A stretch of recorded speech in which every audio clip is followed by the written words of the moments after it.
ओम शांति।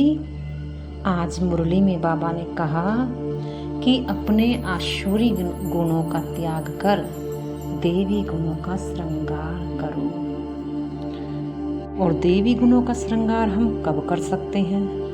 हर रोज अपना श्रृंगार हमें करना है। श्रृंगार करने से पहले हमें क्या करना होगा?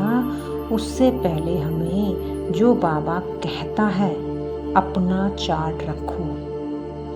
हमें अपना चार्ट देखना है।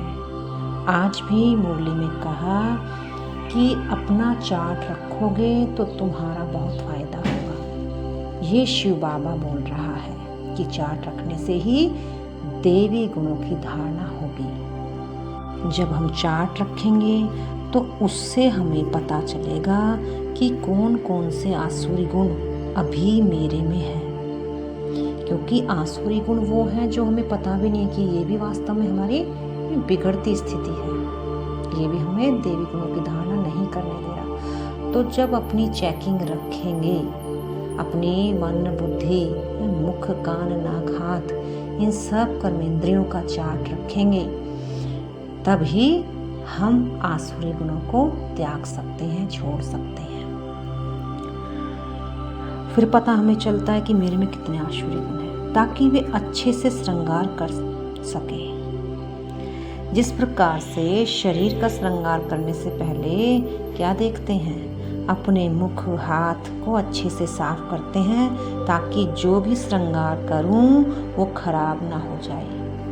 अगर देवी गुणों की धारणा करनी है तो पहले आसुरी गुणों को समझना होगा, ताकि उन्हें अपने मन चित्त से साफ कर सके और फिर देवी गुणों की स्थापना कर सके।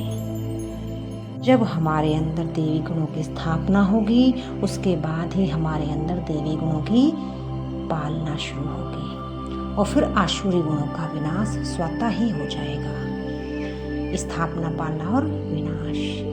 क्योंकि हम पहले तो हम इस विनाश तो धीरे धीरे होगा, क्योंकि कड़े संस्कार है ना। तो जितना जितना हम इसका चार्ट रखेंगे, चेकिंग करेंगे, उतना उतना ही हम इससे छूट सकते हैं। जब भी आप अपनी चेकिंग करो तो उन सब बातों को डायरी में नोट करो। चार्ट लिखना माना उस हर एक बात को लिखो कि क्या तो मेरे अंदर देवी गुण आए, कौन से मेरे अंदर आसुरी गुण आए। दोनों ही चीज़ों को, दोनों ही संकल्पों को चार्ट लिखो, दोनों ही का, ताकि हमें उससे पता चल सके कौन सा आसुरी गुण देवी गुणों को आने नहीं दे रहा। कौन सी वो मेरी ऐसी आदत है जो मुझे इस गुण को में परिवर्तन होने नहीं दे रही। तो बाबा ने आज इसी बात पर जोर दिया है कि जितना चार्ट रखोगे, चार्ट रखना माना चेकिंग करके अपनी कमी कमजोरियों को लिखोगे, तो उतना ही परिवर्तन कर सकते हो। जब हम डायरी में लिखते हैं तभी हमें पता पड़ता है कि हमें किस पर, कौन से आसुरी गुण पर ज़्यादा मेहनत करनी है। कौन सी वो हमारी आदत है जिस पर हमें मेहनत करके उससे परिवर्तन करना है। क्योंकि मेहनत तो करनी पड़ेगी, चेकिंग भी करेंगे तो वो भी मेहनत ही है। आप अपने पर नज़र रखना, अपनी कर्मेंद्रियों को देखना, इसमें भी मेहनत है। लेकिन जितनी आप मेहनत करोगे उतना स्वतः ही फल अच्छा आएगा। अपनी दरबार लगाने से पता पड़ेगा कौन सा राज दरबारी मुझे धोखा दे रहा है। और जब वो धोखा दे रहा है तो उस समय मैं क्या सोच रही हूँ और मैंने अपनी कर्मेंद्रियों को क्या समझाया। जब मैंने किसी के व्यवहार को होते देखा या किसी को लड़ते झगड़ते देखा, तो उस समय मैंने अपनी कर्मेंद्रियों को कौन सी समझानी दी, ये भी लिखना है। और उस समय कौन से थॉट्स चले, ये भी लिखना है, ताकि पता पड़ सके कि कितनी दिव्यता मेरे अंदर आई है और कितनी नहीं आई है। सारे दिन में यही चेक करके लिखना है। क्योंकि या तो ज़्यादा हमें आंखें धोखा देती हैं या हमारे कान। सुनी हुई बातों पर भी हम अपने अनुसार विचार करने लगते हैं। हमने उससे बात भी नहीं की, हमने उसको देखा भी नहीं, लेकिन विचार चल पड़ा। ये भी क्या है? अपने कानों ने धोखा दिया। आसुरी स्वभाव कहाँ से बना मेरे कानों के द्वारा। और जब हम इतना अभ्यास करते हैं, चेकिंग करते हैं, तब हमें पता लगता है कि कितने मेरे अंदर अभी आसुरी अवगुण बचे हैं जो मुझे निकालने हैं या परिवर्तन करने हैं। उस समय अपने थॉट्स को चेक करना है ताकि हम चेंज कर सकें। योग में बैठे हैं या मुरली में हैं तब तो इजी है हमारे लिए, देवी स्वभाव इजी है।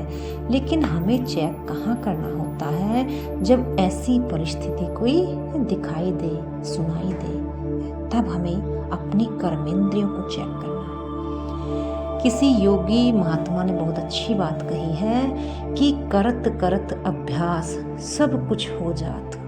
यानी जब हम अभ्यास किसी भी चीज का करते हैं तो हम उस चीज को सीख लेते हैं और उस पर विजय प्राप्त कर लेते हैं। यानी अभ्यास करने से ही हम अपनी कर्मेंद्रियों के राजा बन सकते हैं, एक अभ्यास से ही।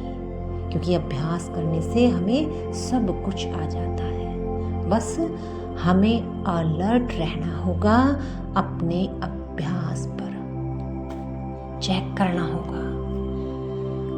ये चेकिंग चाहे कोई सन्यासी हो, परवर्ती मार्ग का हो, चाहे कोई निर्वर्ती मार्ग का हो, दोनों के लिए ही ये ज्ञान एक है। गीता, भगवत गीता में कहा गया है, चाहे परिवार में रह करके करो, चाहे जंगलों में रह करके करो, लेकिन यही तपस्या है। बस अपने स्वयं इंद्रियों पर का राजा बनना। बाबा कई बार कहते हैं ना कि राजा बन जाएंगे, राजा बन जाएंगे, लेकिन यहाँ हमें कौन सा राजा बनना है? अपनी कर्मेंद्रियों का राजा। कि कर्मेंद्रियां इतनी हमारी कंट्रोल में हो कि चाहे कुछ भी सुना, कुछ भी देखा, लेकिन मेरा एक भी थॉट ना चले। जब तक मैं राजा ना कहूँ तब तक मेरा थॉट ना चले। इतना अटल अखंड होना है, स्थिर बुद्धि होना है। बाबा हमें हर रोज कर्मेंद्रियों पर राज्य करना सिखाते हैं, स्वराज्य अधिकारी बनना सिखाते हैं। इसीलिए रोज रोज बाबा कहते हैं आत्मा का पाठ पक्का करो, अपनी मन बुद्धि संस्कार को चेक करो ताकि उन पर तुम कंट्रोल कर सको। रूलिंग पावर और कंट्रोलिंग पावर बहुत जरूरी है। आज भी बाबा ने विशेष इसी बात पर ध्यान खिंचवाया है कि हमारे श्रृंगार बिगड़ता है तो किन किन कारणों से बिगड़ता है उसका चार्ट रखो। अच्छा, ओम शांति।